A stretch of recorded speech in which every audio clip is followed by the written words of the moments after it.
Nothing. I don't know, man. My life right now, all it is Monster Hunter. I'm sorry. Really? This Still, podcast. you said you were done with it. Nope. I put another 20 hours since I said that to you. Why? And it's been 2 days since, I'm at 80 something hours now in Monster Hunter. What sucked you back into it?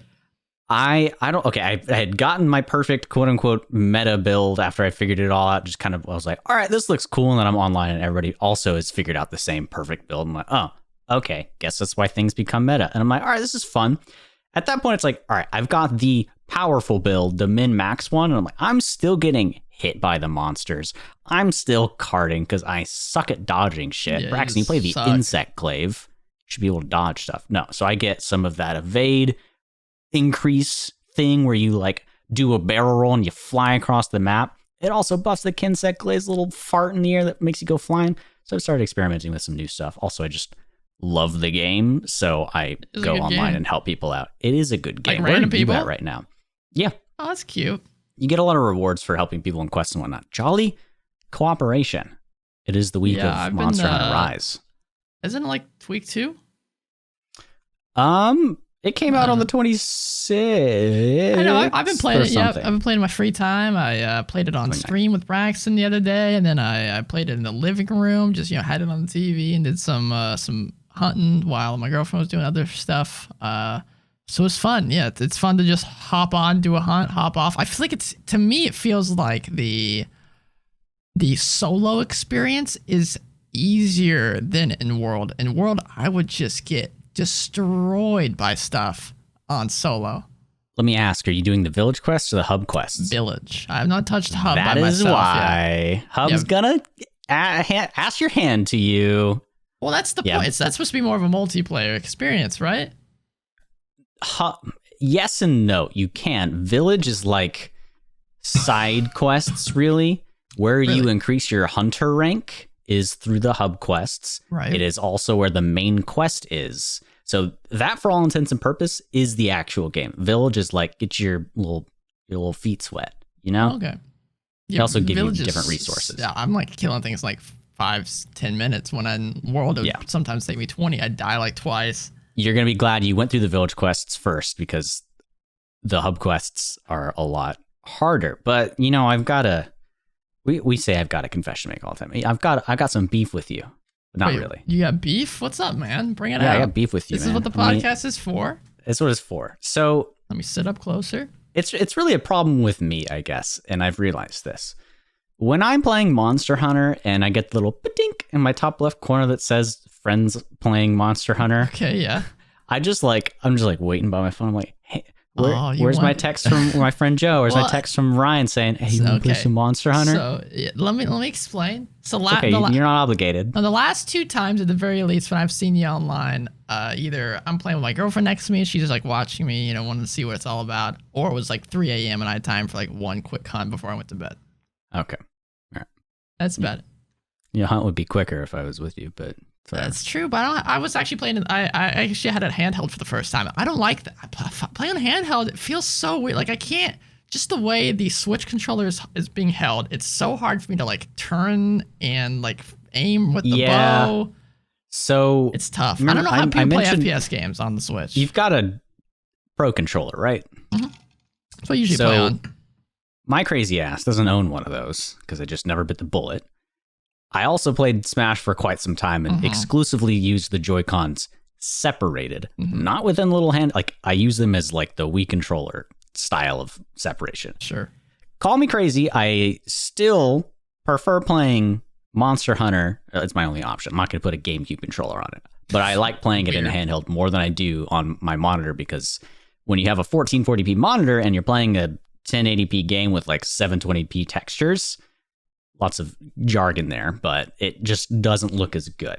I like laying in my bed and being like, that lovely image of yourself where your chin's like got 40 chins and the screen is loading. There. When Animal Crossing came out a year ago, just looking at our depressed selves. And you have you have like food sitting on your chest or something when you're playing. Yeah, you look like a degenerate, but we all are. And there's a cat next to me, and it's like 5. I've been playing like 5 a.m. every day. And then every so often it gets a black screen like when it loads something, and then you get to look at yourself and you're like, is this what I've become? And then the loading finishes and we continue. I accept it. It's fine. There's something else about this Monster Hunter that I want to talk about. Yeah. Before we get into the actual meat of this episode, this will be the segue. I'm going to announce it. But they have streamlined so many things.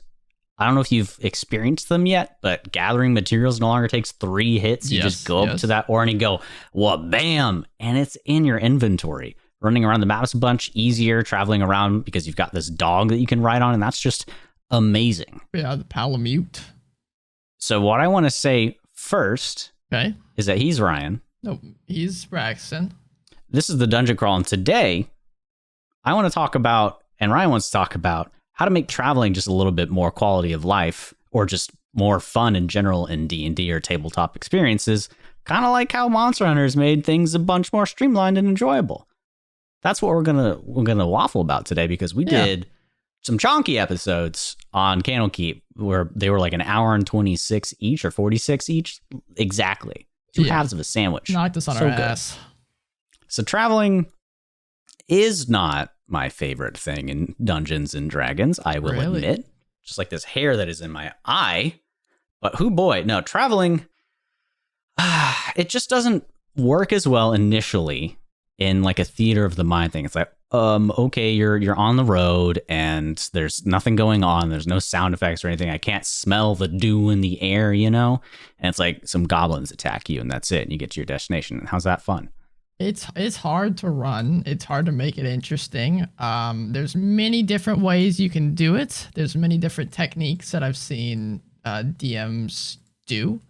I don't know if there's a right or a wrong answer for sure. It's very much what you want to do and what your players like. But I'd say there's probably some things you shouldn't do, and there's some things that actually Wizards of the Coast recommends. I don't know if either of those are the right answer either. So that's kind of what we're going to talk about today, is just everything about travel, what's fun about it, what's not fun about it. And of course, this is it's only our point of view. You might have a different opinion, and if you do, then hop in our Discord or send us an email or send us a tweet and tell us that we're Cancel wrong. us on Twitter or something. So traveling for me in Dungeons and Dragons, from a player's perspective, can be boring or just kind of like a weird thing that we have to acknowledge and do because we can't just teleport yet. Yeah.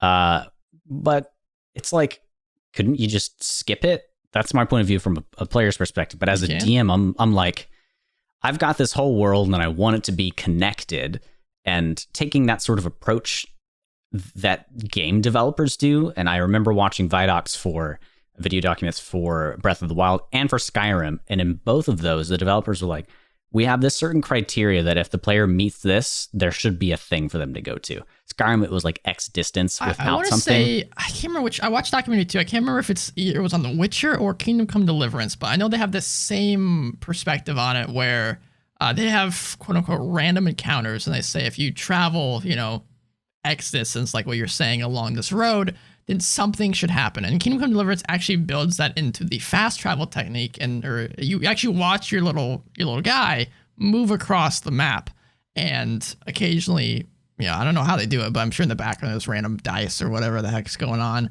and you'll bump into a encounter with a merchant, or there will be a group of bandits trying to fight you. So it's very similar to kind of how D&D works. Yeah, and that was the challenge that I ran into first, and I think it's the primary pitfall that you come into when trying to think about traveling in your world is like, man, for every little hexagon that you see every 5 miles or however long they are, I've got to have an encounter there for my players to run into. What the hell? And no, it's not really like that.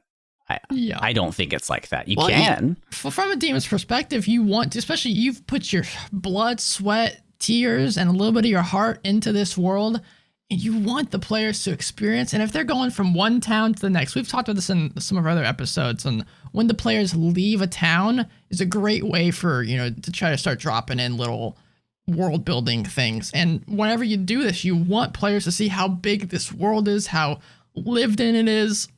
I mean, if you travel from nowadays, if you were to travel from point A to point B, it takes a couple hours to get from city to city. But back then, of course, we're talking about D&D in like medieval times, you have to take a horse or walk it. And to get from city to city back then, it takes forever.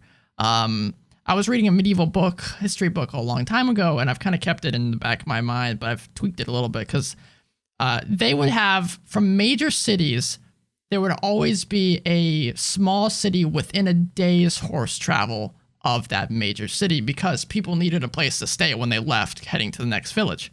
And that's a good kind of rule of thumb, but I've tweaked that for my own world, and most people have as well, because then you'll never have people just camping out in the wilderness, and that's kind of fun. It's fun to have campsites. So I try to have places in between. But you want to show how big this world is. You want to have the days of travel from point A to point B, the big city to the other big city.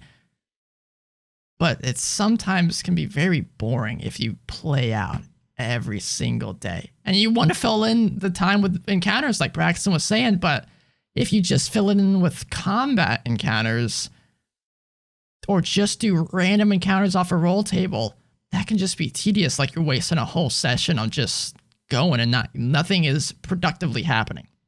Yeah. So let's present a situation, I guess, like why does travel even happen, of course, and thinking about modern day, like I just went from Chicago to Texas again, and I drove that whole distance. Why? I had a goal. I needed to go from point A to point B. I was moving. It's literally it. In the case of Dungeons and Dragons, I suppose it's let's go super basic. There's a dungeon and a dragon in it, and you want to go destroy that dude. You want to kill him. Yep. You know, slice his little horn off, take it, and sell it. I don't know. You're in a city. You need to go to the cave, and video games sometimes. I mean, maybe you've already been to that cave. You just fast travel. Once something's happened once in a video game, oftentimes you never have to do it again.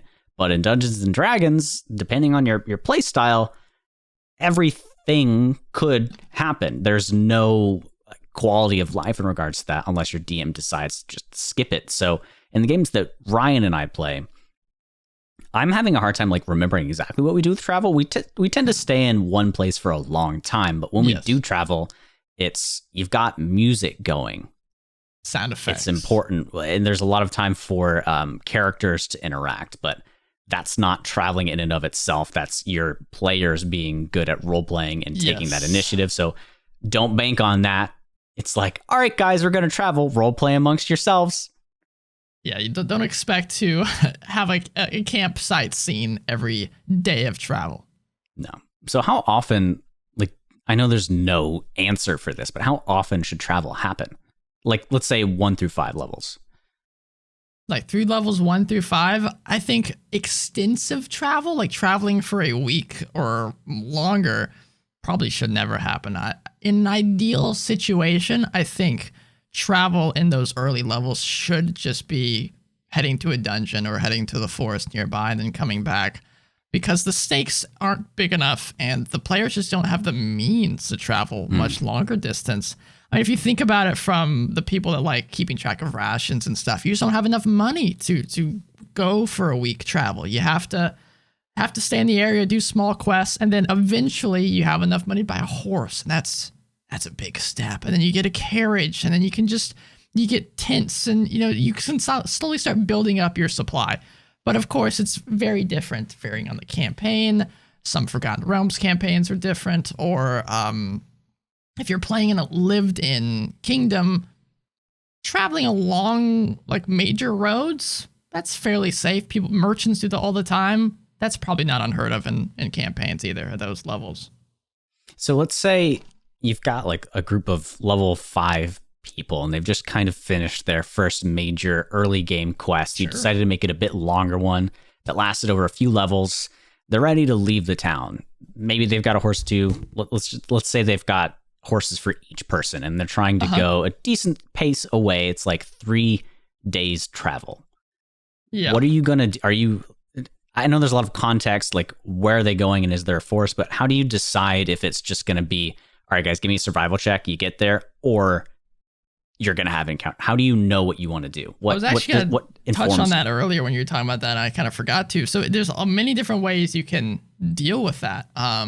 Like in our games, sometimes we'll just do quick, like I'll say you guys traveled for 5 days. Tell me what you want to do in those 5 days. You fill in, tell me what you want to do. Because sometimes, because we have players, Braxton's one of them that has certain spells that they like casting at every day or something like that. So I like saying, okay, you traveled for 5 days. Tell me what you did.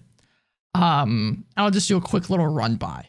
Others, if they're heading into the wilderness, or I know there's important stuff happening, or it's very time sensitive mission, then I will do kind of a day by day. The DM's guide, Dungeon Master's guide, actually says a couple ways. They say the travel montage approach, which is basically kind of what we were saying, just what did you do in those 5 days? Yeah. Quick nuggets, get down to it. Then we have the hour by hour approach, which I don't think I've ever done an hour by hour approach. I've never even heard of that. That sounds miserable. I guess it makes sense if you're walking through the wilderness, like walking through an uncharted area.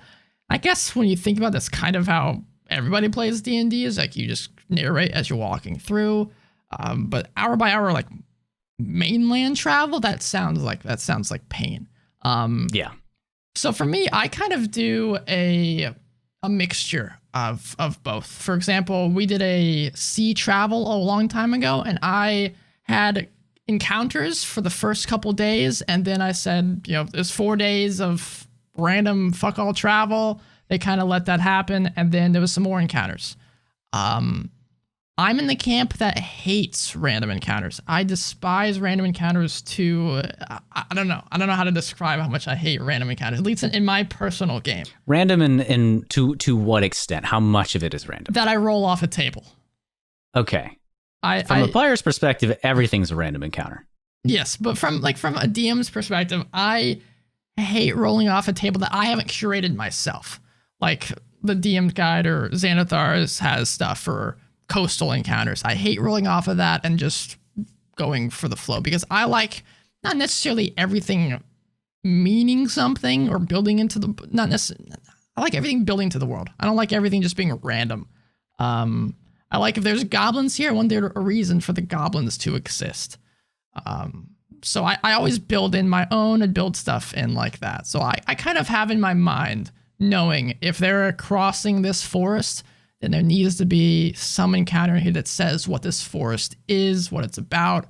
Maybe there are some peasants that are scared. Like some of my players were attacked by peasants one time before they were heading into a village. They thought they were bandits at first, but once they were able to talk them down, they found out these peasants were from the village that had just been attacked, and now they're kind of like off on their own. They're trying to survive. So to answer your question, Braxton, in a long-winded format, I prefer a mixture of approaches. It's tough to decide exactly if one encounter is good for this area or if no encounters are. But I think if there's going to be no encounters, then what's the point of doing it? Day by day. Let's just get it over with. But if you're gonna have stuff, you got to bring it to the table. I think the challenge for that, for people that have played a decent amount of Dungeons and Dragons and know what to expect when a DM just says, yeah, we're just going to, skip through the travel. It's like, okay, well, nothing's going to happen. You can tell from what your DM says is going to happen for this travel, how they prepare you, what roles they need you to do, how tough it might be. And some players might not like that because it gives away. It's like a leading on sort of thing. But there's room to kind of flip it on its head, because you could say, yeah, we're just going to kind of skip through it, and then you could just throw a thing in there whenever they roll and they fail. It's like, okay, well, I kind of dicked on them, but it's whatever. Yeah, like I did for our last wilderness travel. We went fairly quick because I knew we wanted to get to some other stuff, but I had one of the players was rolling a survival check to make sure they were kind of continuing on the same path. And I showed them after the fact. I said, hey, you missed this encounter, and I pulled out the minis that they missed. And they're like, wait, what happened there? Like, oh, well, if you had been rolling poorly in those survival checks, then you would have kind of gone off the beaten path and headed over here. And that's kind of fun to, we're moving quickly through it, but still there's some minor stakes going on, I guess. Yeah. Do you prefer, and of course I know, but for the people that aren't in our games, do you prefer to think about things like water, food, etc.? Only if you can't... if the players wouldn't have that around. Like if you're on the plane of Pandemonium or in some of the layers of the Hells, then it might be an issue. But otherwise, it's not a big deal, especially if some of the players in the party have abilities that can create food and water. Yeah. I guess the only time that I would kind of require it in my games, if it was like literally cross country, I would say you guys need to at least find a shop that can prep food for you if you don't have anything like that. Like if you guys were crossing a desert or something, to the whole point of crossing deserts, that's kind of a big thing in the world. People need water, the oases and stuff like that. So that's definitely something that I would make sure the players are at least aware of before they go. Yeah. And in our case, and I think this is the first time I'm going to do this on the Dungeon Crawl, referencing the Dungeon Chronicles without spoiling too much, which is our actual play podcast. Go listen to it and check it out. Listen to it. We got another episode. Yay. Yeah. Well, if you're listening to us today, then you just missed our live stream yesterday. I'm sorry about that. But you can watch and listen to what happened on Thursday on the Dungeon Chronicles. It'll be a good time.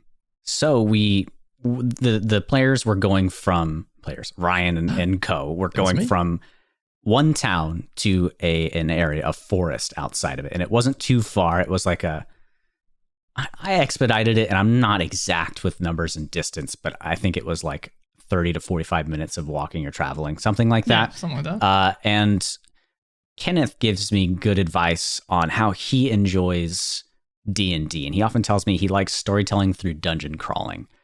Tagline, what he means by that, rather than it being a literal dungeon, but on the way I had an encounter that they could have crossed by or interacted with in the form of these two boys who were injured. And that injury gave way to allow the players to know how to prepare themselves. They got to see an effect of failure in the forest.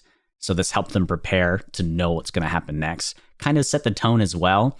And maybe they'll find those NPCs back in the town as well. So it kind of sets up a lot of things. Traveling is a way to, and I think Ryan mentioned this, build up your world. Yeah, he did mention this earlier. So when they got to the forest finally, they were able to kind of look for clues. Maybe I lowered some of the perception checks or other checks they needed to do based off the information they'd learned.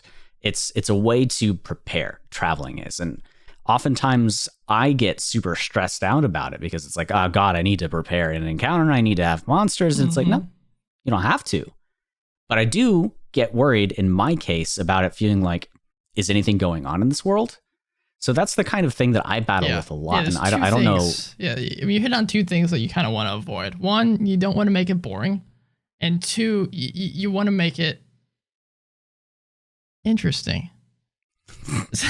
Aren't those the same things, Ryan? No, they're not. Because if it's to make it not boring, could be encounters. But are those combat encounters? But are those necessarily interesting? No.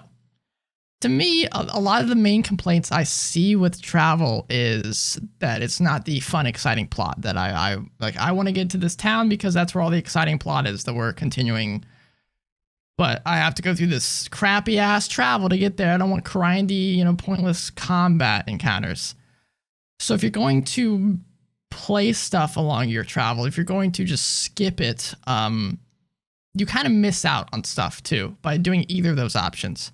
If you skip it, then you kind of do what Braxton's saying the world won't feel dangerous. It won't feel lived in, especially if you're crossing through uncharted territory or whatnot. If you skip it, then, I mean, what's the point? Well, why is this peasant having problems in the middle of the woods when we had no problems? Nothing came to attack us. And if you don't add interesting stuff along it, then it's going to feel like, if I were a player, I feel like I just wasted a session. We don't play again for another week or a week and a half, 2 weeks. I feel like we just did nothing. Nothing productive happened. So have things like Braxton was saying with these kids that have experienced something bad in the forest, or like if you're walking through Chult in Tomb of Annihilation, have some cool encounters with some of the creatures or some of the locals that live in this area. And that's how you give all of those gigantic paragraphs of background information. That's how you dip those nuggets to your players. Yeah, like Candlekeep in our last 2 episodes that we had, if you haven't kind of dived into that, I don't know if you guys have bought it or not, check it out. It's an interesting read. Not fully recommended, but there's a lot of good world building in there that seems unnecessary, but it can come through in these moments. So I want to talk about an experience I had as a DM, Ryan. I don't think I've told you about this before. It's nothing crazy. But there was another forest encounter because these players were low level. And I kept having encounters that I had planned, but they felt kind of samey, even though it was different monsters and whatnot. And to me, it's like all this like game of cat and mouse, or you guys are being stalked. Give me a perception check. Like, what's there? It felt like so redundant. And they seemed like they were having fun, but to me, it felt like all of these encounters were so damn similar while they traveled. It's like, okay, we're on a cart. DM asks us to do a roll. Something bad's going to happen. How do you work around that so it doesn't just, you don't see the gears turning during travel? It feels more organic. How do you tackle that? Because in the games I play with you, it goes really well, and part of that's RP, but yeah, I'll let you say your piece. I think for me, like, I don't know, are you talking specifically like if someone's on a cart or on a horse and I'm like, hey, roll a perception check for me? Yeah, super straightforward travel. They're on a cart and they're going somewhere. The way I like doing that is if I have or haven't prepared something that day, whoever's leading the pack, I'll have make a perception check. And if you're in the grasslands or, some forested area, then I won't necessarily have a combat or even a social encounter, but I'll just describe the wildlife that they'll see. And if they did a very good perception check, then maybe there's some landmark in the distance that they can notice. I think the way you can kind of avoid it feeling samey or feeling like it's all, all this, then is to do stuff like that. Have more nature stuff. I think we talked about it in our DM. I can't find my DM binder. I think it's over there. It's hiding. Yeah, we talked about it in our DM binder episode that I have a section in there that just has stuff related to each biome.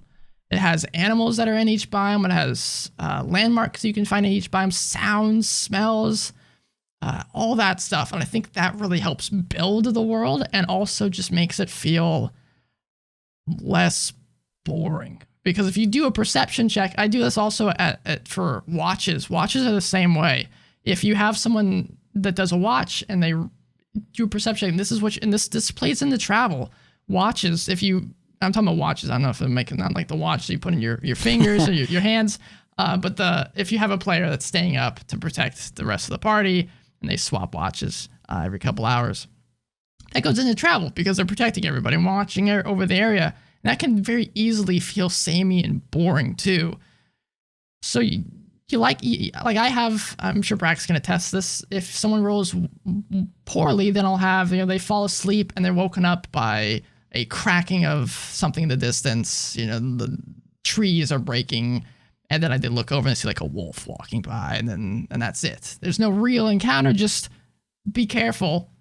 There's stuff out there, you just so happen to see it in time, or if you roll well, then you can look at the moon, or a bird comes flying by and sits on your shoulder, just small things like that, and then every so often, you toss in an actual encounter that you have prepared just to keep them on their toes. They never know. We've had the discussion before of the DM curse of no matter what you explain, the players are now going to, they know that's important because you've explained it. So that doesn't mean explain everything. Yeah. It means explain things that are still good and interesting to the plot and to the world, but not everything is a deadly encounter. Yeah.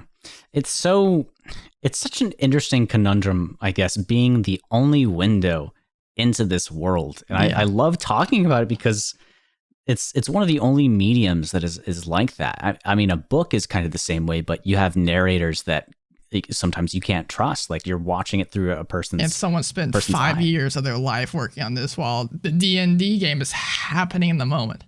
Yeah. And it's just like, DM, you're telling me about a thing, a twig cracks and there's a wolf. I'm guessing this is a combat encounter. All right, I'm going to go wake up my party members or kind of rustle them if they're sleeping on the cart and tell them to get ready for combat. And that's pretty much what happened in my case. And it just felt like, this is super ordinary D&D. Like, how is this rinse fun for them? Yeah. And I think that's where random encounters can get a lot of like a bad rep. I hate random encounters. Even if the table is super stellar with really creative stuff, like don't get me wrong, there's damn good random encounter tables on there. If you're somebody who loves doing improv or just running D&D off the cuff, you don't prep too much, it can be a good thing. But where I would be upset is if there's a good flow going and I roll and I get an encounter and they finish it and I go get the players on some other route and they come back and find another encounter, and I end up rolling the same one, and I don't have enough time to keep rolling and get the right thing. Yeah. And it just ends up like, you can't in D&D be like a video game where doing the same thing ad nauseum isn't rewarding. It isn't fun unless you're doing XP. That changes everything, because then your players are actively wanting to go out, hunt monsters, etc. I've never played a game with EXP, so we can't talk about that. That would change it, I think, entirely.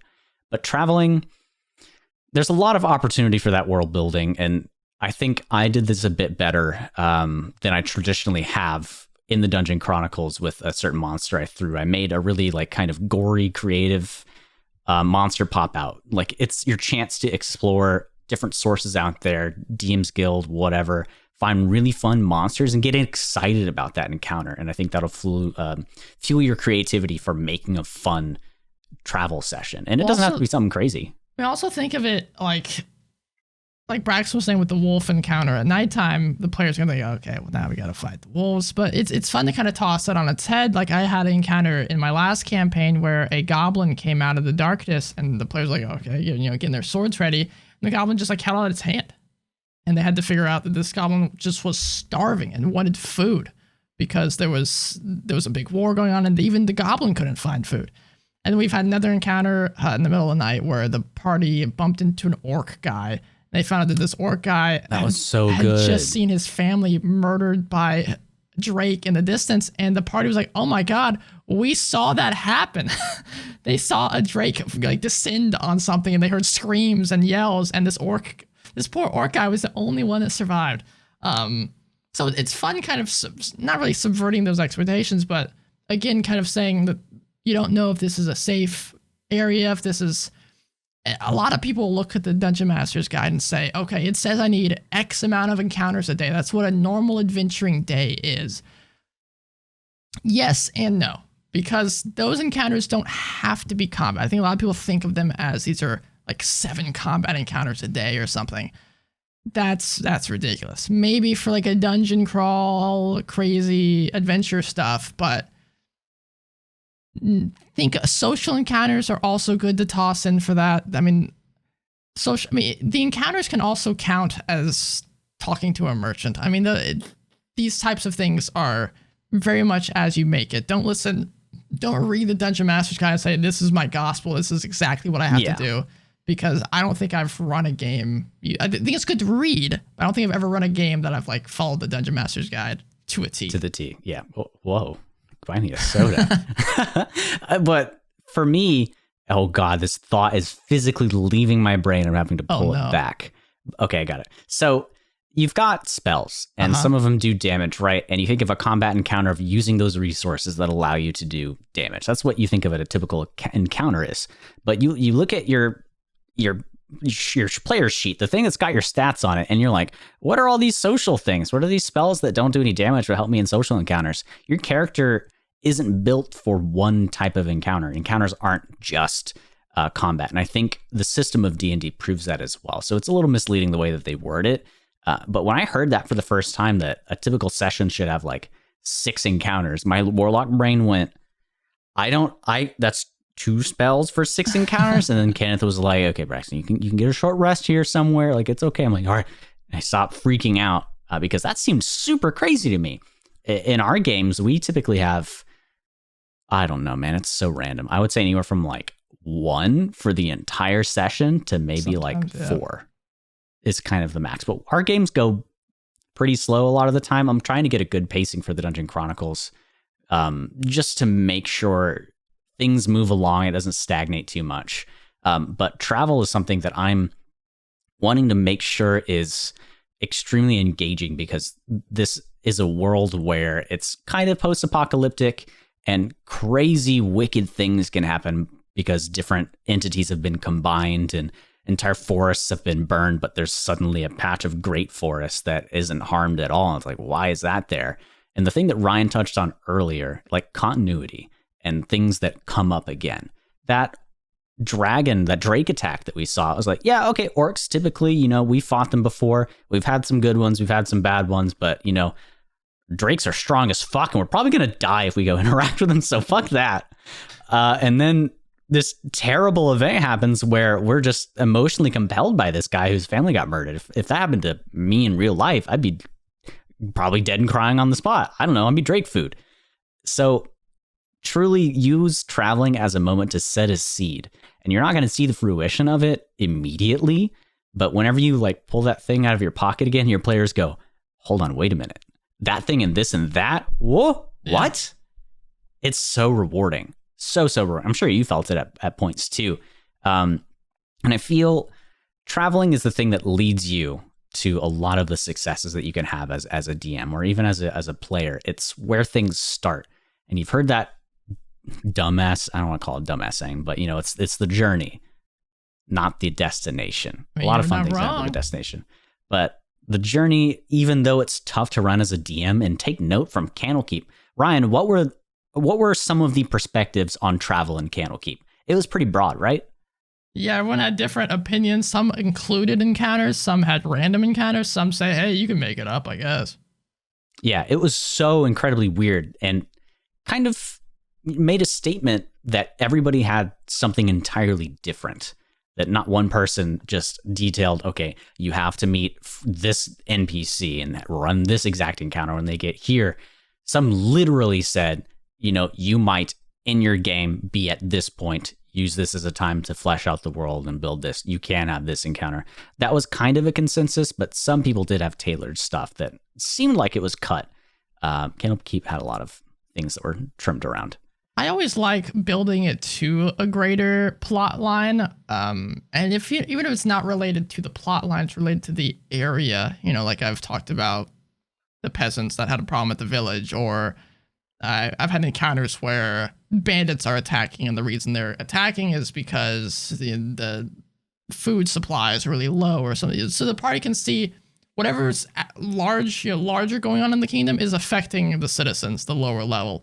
And Candlekeep had a couple adventures that were good at showing that things are connected on a bigger level. Like there was an encounter with like some were-rat guy, and then that rat guy comes up later in the campaign how they react to him. And I like stuff like that. That's why I don't like random encounters. And I really think if you are a DM, you should think about, what does this encounter tell my players about the world or about the campaign or about the plot lines that are going on? They don't have to mean everything. You don't have to make everything super, super important, because then the players are just going to be like, okay, well, this is super important, yada, yada.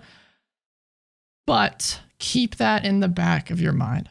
Because if you just make everything meaningless, like random encounters tend to do, and just roll on that table every time that you haven't curated yourself, it's just, for me personally, if I'm a player in that campaign, I'm going to get bored.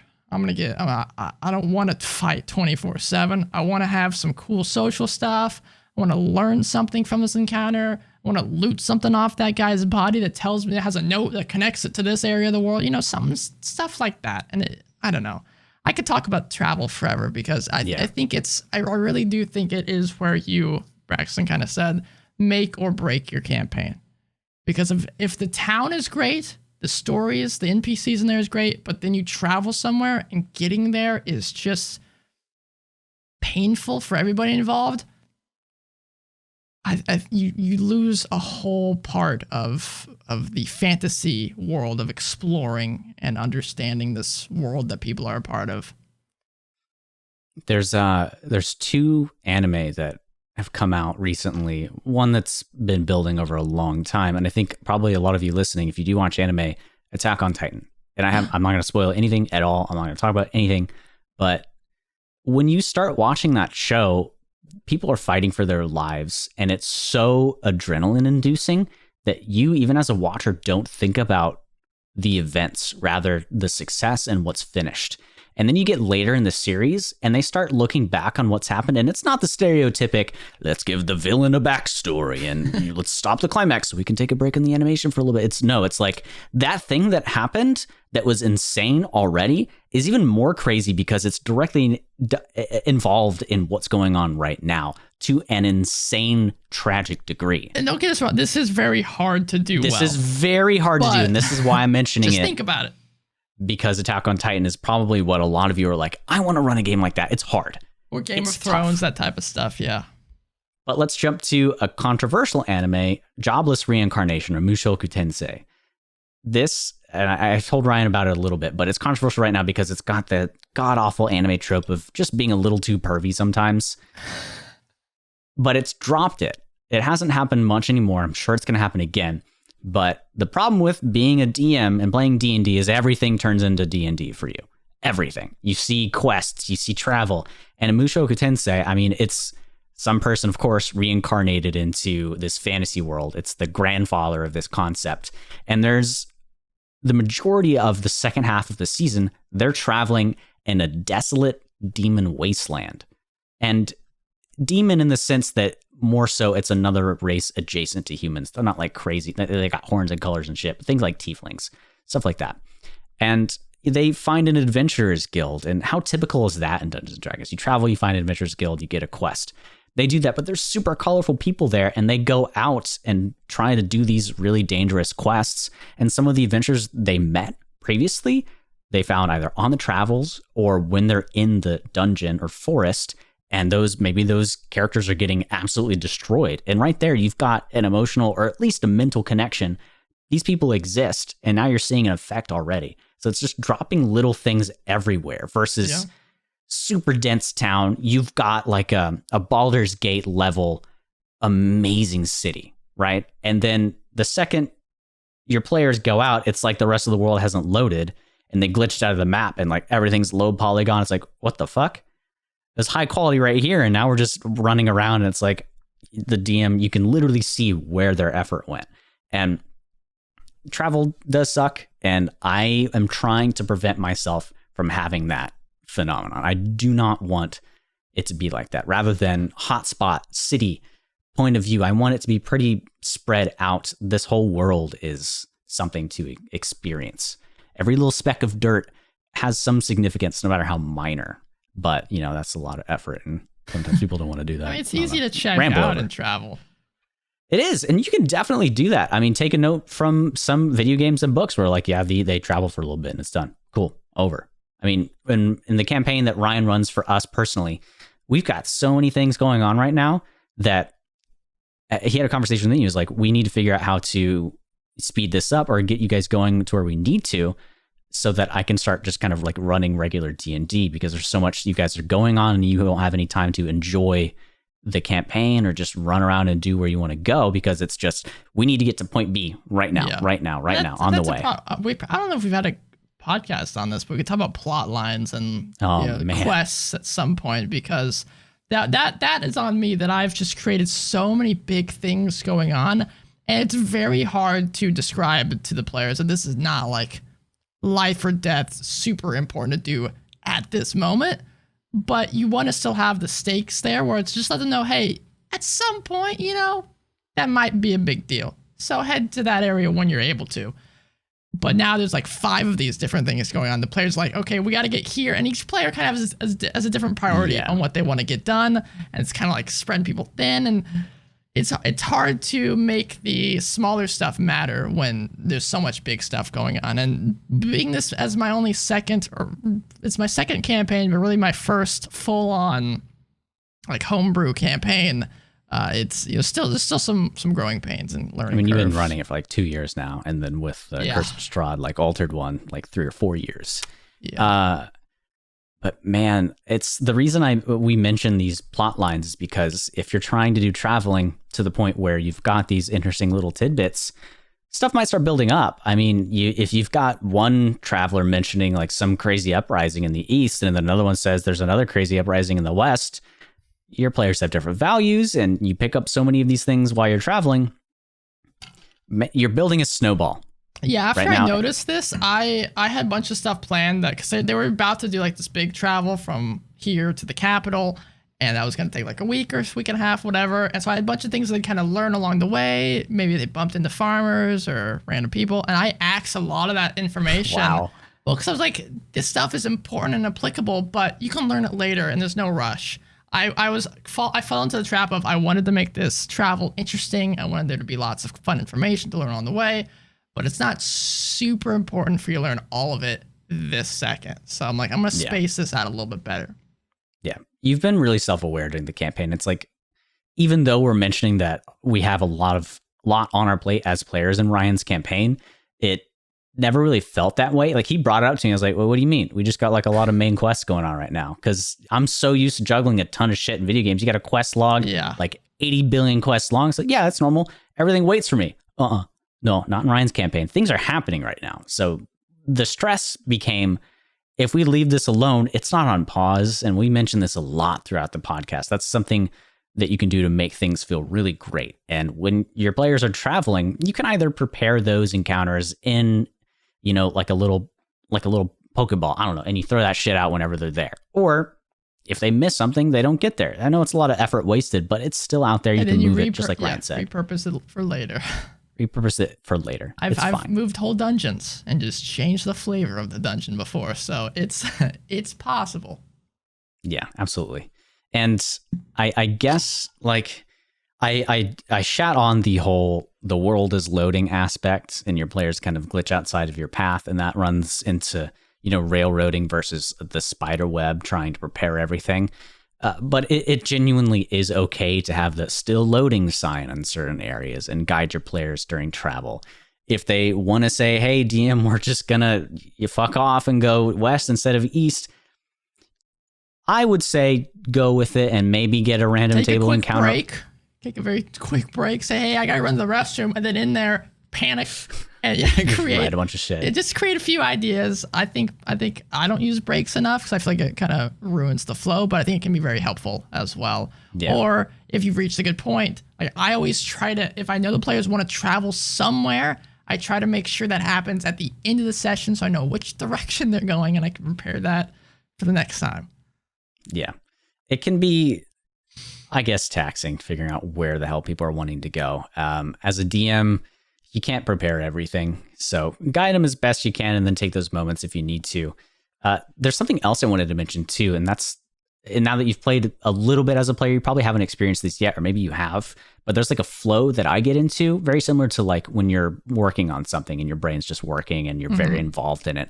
In Dungeons and Dragons or tabletop RPGs, there's very much a flow for both the DM and a player where you're in the zone, you're fully immersed, and to me, travel can be the biggest one that pulls you right out of it.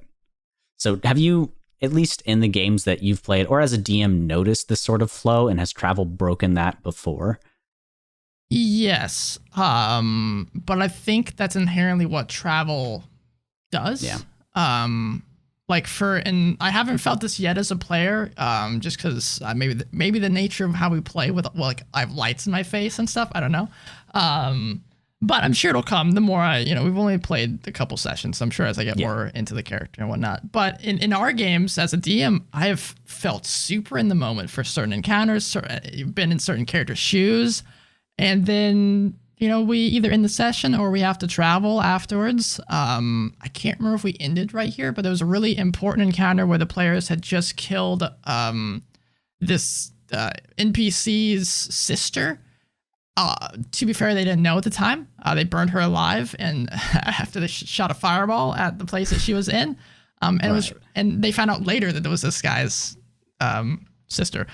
Point being, they had a whole funeral for her. It was a really emotional scene. He was kind of, yelling at the person that caused it, but he's also understanding. It was a really well done scene. I really enjoyed the RP that was going on, and then they had to travel afterwards. They had stuff to do. And so we kind of had to put a plug on that scene. And that was kind of I think travel can be good as a reflective moment as well. Yeah. To kind of sit in that silence maybe for a little bit, or it's a good moment for the DM to also pull back a little bit and let the players just talk amongst themselves. We kind of made fun of the cheesy campsite. Everyone sits around the campfire and talks to each other. Sings their campfire song. But I mean, that's good. That's kind of what this can be used for, to reflect on what's happened, reflect on, hey, what the hell are we doing next? It happens all the time in my game where they'll be talking for like an hour, and we're talking and walking at the same time. It just kind of somebody will be like, I say this on walking, like, yeah, you've been doing that the whole time. It's like it's not a big deal, it's been like 10 minutes, whatever. But it's this type of stuff. I think it's kind of what good travel is It's for the players to have a moment to relax, talk about what they're doing, what the plan is next, and if there's some really good RP or the players really like having this role-playing aspect, then that's also when you can talk about, hey, back there you just blew up a whole group of people. Are you okay? What was that all about? I really have these conversations, because when you're in the middle of a dungeon, you just don't really get that chance. I don't know if you've ever had a moment like that, but I certainly have, where, I mean, it's the example you gave. You just blew up a town. Or maybe in the real world, think about a situation where you just maybe ran a marathon and you just finished it and you're sitting in the car on the way home. How big of a juxtaposition is that? I know, all of our audience has run a marathon, but think about something that you've done that was really taxing, and then you hit a brick wall in the form of it's the commute back, or you're just sitting. Maybe your face is pounding, or you've got your emotions are running high. I think travel and moments of respite are where, if you're running an RP heavy game, your success as a DM will shine through. And this is where you might get rewarded as well. So don't be afraid of travel. It can be where you find out where you need to grow as a DM or where you've succeeded. A thing that I think helps me a lot, if I need to guide things along rather than just saying, DM moves the whole situation forward, DM words, blah, blah, blah. Give them an NPC to travel with. True. The tour guide. There you go. That sort of thing can really, really help. Having a player for the DM to be in, to instigate stuff, to be an information box. Maybe they're informative if it's a ranger in the area and they can tell them about the flora, the fauna, recent events. Or maybe you got big ship travel and you're on a ship. And Ryan ran this too before, where we had an entire crew to mingle with. Stressful. And I mean, he could have just said, yeah, you're on the ship and you go through and it's fine. Or he could have been like, the navigator's maybe dead and you guys are the only competent people on the ship. Help them try to navigate. And then the DM can make it to where, you've got these landmines of encounters that they can run into depending on what they do with a survival check, how great they go. There's a lot of stuff you can do. You don't have to leave all the NPCs and RP to an end. There's plenty of caravans you could implement and travel stuff. We have a saying in the counseling field that all the work in counseling happens outside of the counseling session, and that's very much where they use it. Yeah, it's kind of what Braxton was talking about there, is that a lot of the growth for characters in D&D and RP happens outside of what one would typically think Dungeons and Dragons is about. The combat, the really plot heavy areas. It's all about the players chatting at the end of the day after a long day's travel. They're sitting around a campfire and have some deep conversations, or they're just riding on horseback and they have those conversations there. Those moments of relaxation is where the real growth happens. And hell, I mean, if you are employing music or sound effects at all, music has this amazing ability to make awkward silences purposeful. Mm-hmm. And I know it's a bit of an oxymoron, use music in a silence. It's not silence anymore. But if you think about ambient noise, the sound of the horse's hooves on the dirt road or the cobblestone road.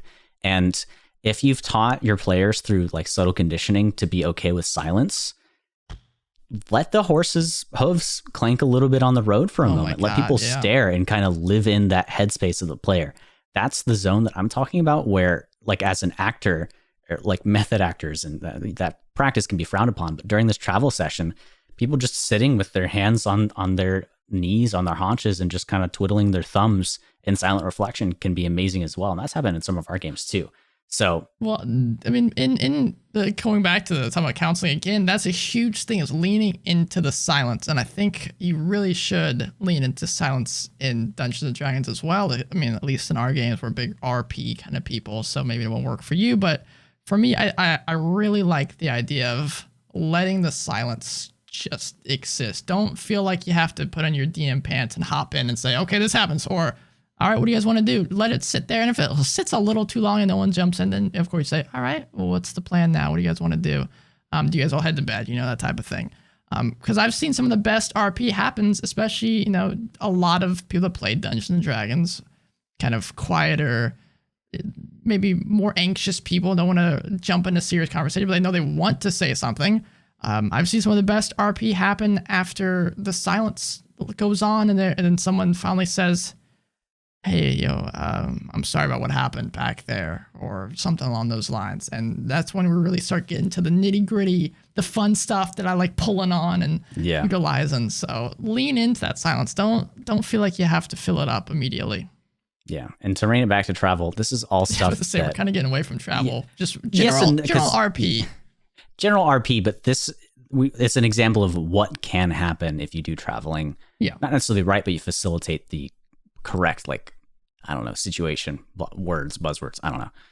But that's why I'm super excited about the Dungeon Chronicles in particular you've got a background in counseling and film as well, and you stream and you watch a lot of TV too. Kenneth's got a background in film and history and a little bit of acting, and Jamie as well. She's a performer. She sings, and she's also got a little bit of a background in theater. So I'm excited for when all of us get super comfortable. There. Yeah, I'm stupid as fuck. I'm a little jealous because you guys are players, so you've got one role to play, and I've got a lot of stuff going on, so it's going to take a bit more for me to just finally get in the zone. But I feel whenever we're far enough along, every moment is going to be an intentional character thing rather than just show's going on, what's happening? I don't know, blah, blah, blah. But tangent, much like traveling, sometimes things can veer off road. But that's all my thoughts on it. There's a lot that goes into it. If you're running XP, none of this is applicable to you. You might need random encounters. XP is a whole different beast because we should try it at some point. As players in XP, you are cognizant of the fact that you need the XP to. I guess you have to trust your DM to give XP in non-combat encounters as well, because Matt Colville had a really. I don't remember what the video was about anymore, but he touched on this XP. He said my players knew that down this hallway. There was probably gonna be more encounters and a magic item, so they could level up and get better stuff. But as characters, they're also supposed to be worried about their own well-being. So XP is a weird thing to me because you kind of need to balance both. It breaks the fourth wall. I could see it working well in a Monster Hunter kind of campaign, where you're out in uncharted lands and you're all big bounty hunter guys and you're hey, I am big buff man and I don't need break, I don't need to rest. You just keep rushing out there and want to kick some big creature's ass. I think that could work really well, but for me, RP heavy campaigns, it seems so hard to get. I don't know. It's something that I've yet to wrangle and figure out. So maybe one of these days, asks we'll a try lot of everybody involved. I'd say XP is for those people who 5e still feels a bit simple. You're great at RP or just running the game. You don't run into a lot of hitches, and it's an extra layer of difficulty that you want to implement. I feel like XP-based campaigns have really fallen out. I think that was the way everybody played, and because of stuff like Critical Role and other tabletop podcasts and stuff, I think people have decided that that's just not as interesting. Yeah. Well, a big part of it, I think, is whenever D&D first comes out, it's why am I playing? What's the thing? Gold and XP, and make my player more powerful. Yeah. And before it was why would I just talk to people in Dungeons and Dragons? Yeah. Back in the day, it was I would play with these friends, level up my player, take that same player sheet and go to a convention and play with the exact same sheet. And nowadays it's not, I wouldn't say it's frowned upon, at least, but it's only really accepted in Adventurers League content, local tabletop stores. So it's a new thing, I think. I say new, but in the last 10 years or so, to have a full-on RP based. I make this character for this only campaign, and if I ever play with him again, he's gonna be level 1. It's a new world, new campaign, new character. So it's interesting to think about for sure. Yeah, that's a whole different podcast. It is a whole different podcast, and to kind of curtail it all with a little story that happened. Something that I think about constantly is when I was in junior year of high school or maybe sophomore year. There was a good friend of mine named, I don't know if I should say his regular name. I don't know. Jace. I don't know if you're listening to this, man. I won't say your last name, but shout out to Jace. Such a cool guy. And I remember I had done nothing with Dungeons and Dragons. We were sitting together in the auditorium of the theater because we were theater kids. And he was writing this insane pencil written dungeon. I'm what the hell is going on? It's I'm playing D&D with a bunch of people in our theater group, and I just couldn't visualize like what it is, why I'd be interested in it, and I just didn't want to participate. And thinking about where my life has gone now, how like genuinely like 20 to 30 hours of my week is D&D shit, just kind of, well, it's interesting to think what brings everybody to D&D. You know, for example, those theater kids, it's probably the idea of playing a character and getting into that character shoot. Yeah. But for other people, it's like, hey, I want to make a powerful ass dude, and that's why some people play some certain video games. It's because I just want to be the power fantasy idea. There's people that meet in the middle. There's all sorts of different things that bring people to Dungeons and Dragons. And it's a beautiful medium that it's one of those. I mean, there's very few mediums that just literally let you do anything. There's really not any. There's guardrails, but very minimal. What is your mind? That's very true. It's whatever you want it to be. It's whatever you want it to be, and I think that's a wonderful thing about D&D, and bringing in those, like at least in our game, we've had like life has almost paralleled the game in some certain ways. Oh man, and it's really weird when that happens. But also as a counselor, but I think even as a human being, that's a really beautiful way to work out problems and stuff. And I think D&D is a great tool for that type of stuff. It may not be the best thing for what you want it to do. I mean, you might need to make your own system at some point, but it's a beautiful Anime 5e. Yes, on Kickstarter, whatever the hell that is. Yeah, but I suppose like lumping traveling in together with just kind of valuing the moments in your session, in your campaign, it's the little moments. It's the little things. It's the journey. God damn it. It is the journey, man. I think that's all we got for right now for this Wafflecast. We wanted to kind of chill this time because, man, it takes a long time to go through those source books. It does. So we relaxed a little bit after our Candlekeep stuff. And we got a Ravenloft book coming out in like the next month. And that's going to be fun. I'm excited. For some reason, I can never imagine exactly how the books are going to be formatted. Like Candlekeep, I'm like, I don't know how the fuck they're going to do this. They did it the way they did it for Rime of the Frost Maiden. I have no idea how had no idea how they were going to do that, and now it only makes sense the way that they did it.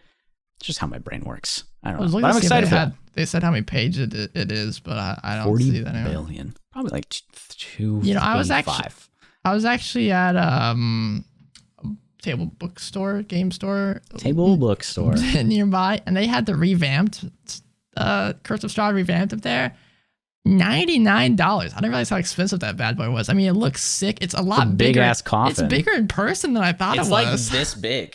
Yeah, it's from head to huge. Chest. But it looks sick.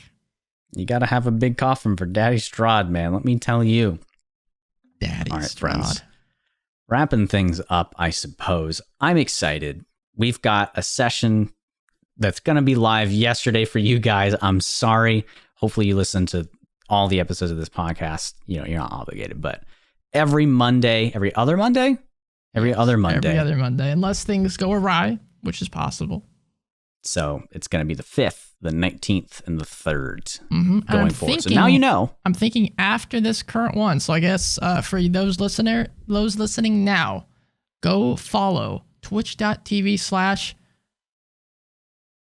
oh my God. Is it the or is there no the? I want to say there is a the. I think there's a the. I'm committing. The which makes me a little uncomfortable. Network. The Dungeon Crawl Network. Yeah, twitch.tv/ the Dungeon Crawl Network. Go ahead and hit the follow button on that. Put on the little notifications so you know when we're going live, because I think in probably 3 weeks we will be, or 2 weeks, sorry. 2 weeks we'll probably be on that channel.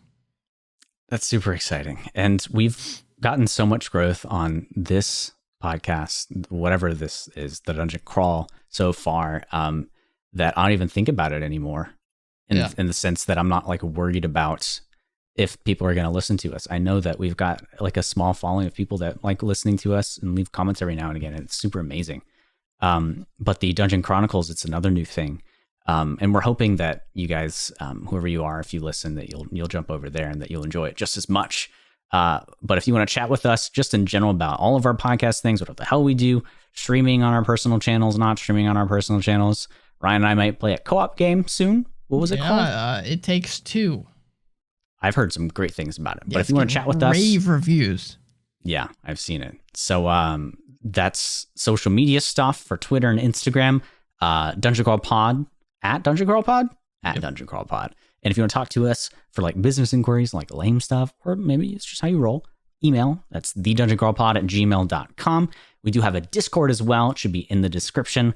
We've got a really wonderful community of people, and they've been chatting it up about like theory crafting for some interesting like card-based tabletop RPG. One of our Discord members. Super fun stuff. A lot of things going on in there.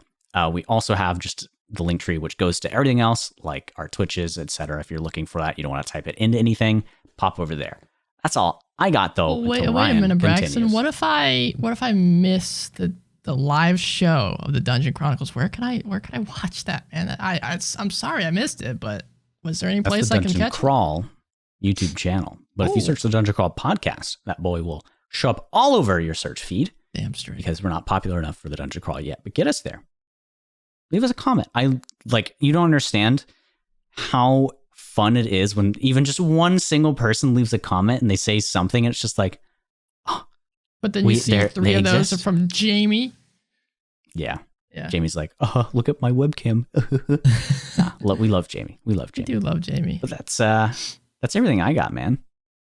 Yeah, I'm gonna keep it a. This is what the kids are saying now. Is trust me, I've been all over. Yeah, no cap. I've been all over this app that actually I haven't. But I've seen this app that all the kids are using called TikTok, and on this app, everybody is saying stuff like no cap, no shot, keeping it a stack, keeping it $1.50, and so I'm gonna keep it $1.50 with you guys. Oh my God. I just been so tie lately that I just don't really know what to be putting out here. So what I'm going to be keeping a stack with you guys is go over to Apple Podcasts and no cap on that ass and rate it 5 stars.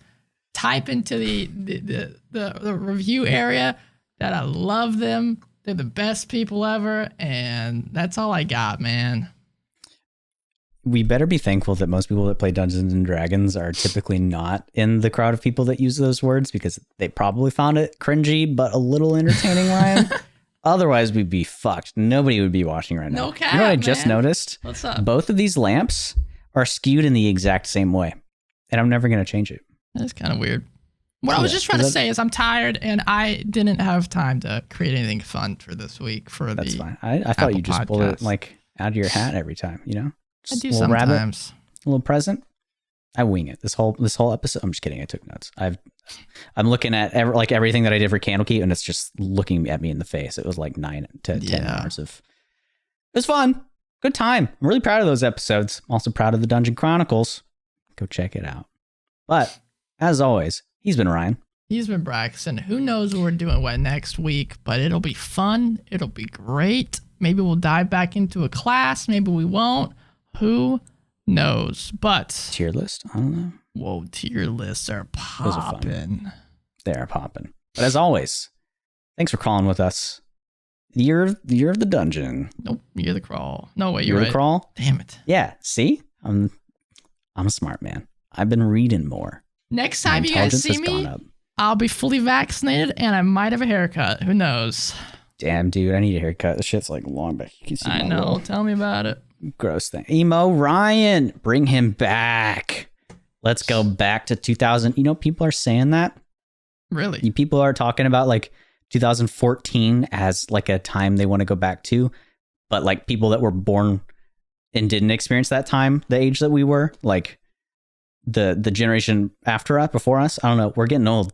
They were simple times, I guess, but I'm like, I'm man, looking we want to go back to 2014 man. grunge. I'm looking forward, and I'm excited to see where we're moving to. And I'll see you guys next week, and we'll hopefully be in a good place. Thanks for listening to the sleepy episode, guys. Oh, Take care. Stay safe. Deuces. Peace. People still say that? Yep. I don't know. I'm on the app.